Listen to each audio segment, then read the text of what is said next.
DJ DJ ಬೇಡ ಬೇಡ. Thank you. ಈ ಕಲೆ ಉಳ್ಸಕ್ಕೆ ಕಾರಣ ಆದರೂ ದಾವಣಗೆರೆ DC ಮತ್ತೆ SP ಮೇಡಮ್ ಅವರು DJ ಬ್ಯಾನ್ ಮಾಡಿ ಈ ರೀತಿ ಕಲೆ ಪ್ರೋತ್ಸಾಹ ಕೊಟ್ಟಿದ್ದಾನೆ. ಈ ಕಲೆ ಐತಿ ಅನ್ನೋದು ಈಗಿನ ಹುಡ್ರಿಗೆ ಗೊತ್ತಾಗಕಚ್ಚೈತಿ. ಇನ್ನು ಮುಂದಿನ ದಿನಗಳಲ್ಲಿ ಇದೇ ಥರ ಈ ಥರ ಸಾಂಸ್ಕೃತಿಕ ಕಾರ್ಯಕ್ರಮ ಬರೀ ನಮ್ಮದೇ ಅಂತ ಅಲ್ಲ, ನಂದಿಕೋಲ್ ಆಗಿರ್ಬೋದು, ಡೊಳ್ಳಾಗಿರ್ಬೋದು, ಇನ್ನಿತರ ಸಾಂಸ್ಕೃತಿಕ ಕಾರ್ಯಕ್ರಮ ಕಳಿಸಿದ್ರೆ ಊರಿನ ಜನನೂ ಖುಷಿ ಪಡ್ತಾರೆ, ಎಲ್ಲರ ಆರೋಗ್ಯನೂ ಚೆನ್ನಾಗಿರ್ತೈತಿ. DJ ಅಂತ ಹೋದ್ರೆ ಆರೋಗ್ಯನೂ ಹಾಳು, ದುಡ್ಡು ಹಾಳು, ಊರೂರಿಗೆ ಗಲಾಟೆ ಎತ್ಕೊಂಡು ಊರೂರೇ ಹಾಳಾಗಂತ ಸಿಚುವೇಶನ್ ಕೂಡ ಬರ್ತದೆ. ಹಿಂದೆ ಯುವಕರು ಸಾಯ್ತಿರ್ಲಿಲ್ಲ.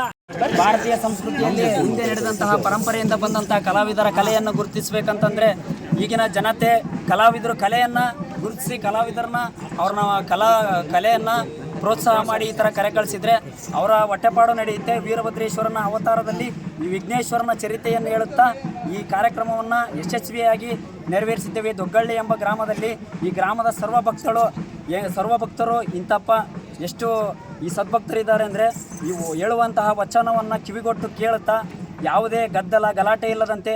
ಆದರೆ ಪೊಲೀಸರು ಬಂದಂತಹ ಸಮಯದಲ್ಲಿ ನಿಲ್ಲಿಸ್ರಿ ಅನ್ನೋ ಮಾತು ಬರಲ್ಲ.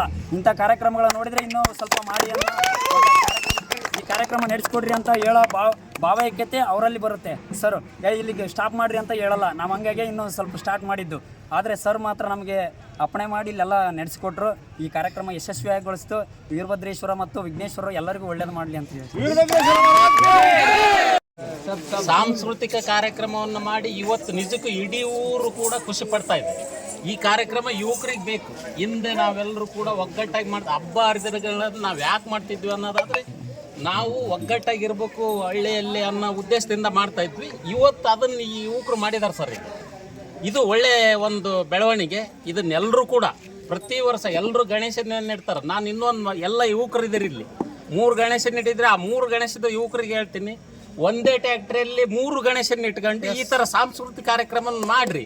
ಒಳ್ಳೆ ಒಂದು ಬೆಳವಣಿಗೆ ಎಲ್ಲರಿಗೂ ಕೂಡ ಡಿಜೆ ಏನಿದೆ ಅಲ್ಲ, ನಿಜಕ್ಕೂ ಈಗ ಕೋರ್ಟ್ ಕೂಡ ಒಂದು ಡಿಜೆ ಇಂದ ಆರ್ಟ್ಗೆ ಎಫೆಕ್ಟ್ ಆಗಿ ಯುವಕರು ಒಳ್ಳೊಳ್ಳೆ ಯುವಕರು ಸಾಯ್ತಾ ಇದಾರೆ ಅಂತೇಳಿ ಕೋರ್ಟ್ ಇದನ್ನ ನಿಂದ್ರಿಸೋದಕ್ಕೆ ಆರ್ಡರ್ ಮಾಡಿತ್ತು.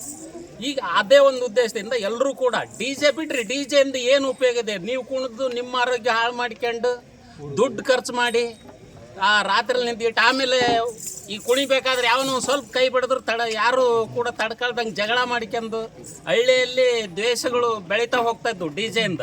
ಈಗ ಈ ಕಾರ್ಯಕ್ರಮ ನೋಡ್ರಿ, ಎಲ್ಲರೂ ನಿಂತು ನೋಡಿದಾರೆ. ಇವತ್ತು ಹೆಣ್ಮಕ್ಳೆಲ್ಲ ಕೂತು ದೇವಸ್ಥಾನ ಮುಂದೆ ಗಂಟೆ ಭಾಳ ಖುಷಿ ಆಯ್ತು. ಇವತ್ತು ಈ ಯುವಕರು ತಗೊಂಡಿರ್ತಕ್ಕಂಥ ತೀರ್ಮಾನ ಪ್ರತಿ ಈಗೇನು ನಮ್ಮಲ್ಲಿ ಇರ್ತಕ್ಕಂಥ ಎಲ್ಲರೂ ಸೇರಿ ಒಂದೇ ಟ್ಯಾಕ್ಟ್ರಿಯಲ್ಲಿ ಇಡ್ರಿ, ಒಂದೇ ಮೆರವಣಿಗೆಗೆ ಹೋಗೋಣ.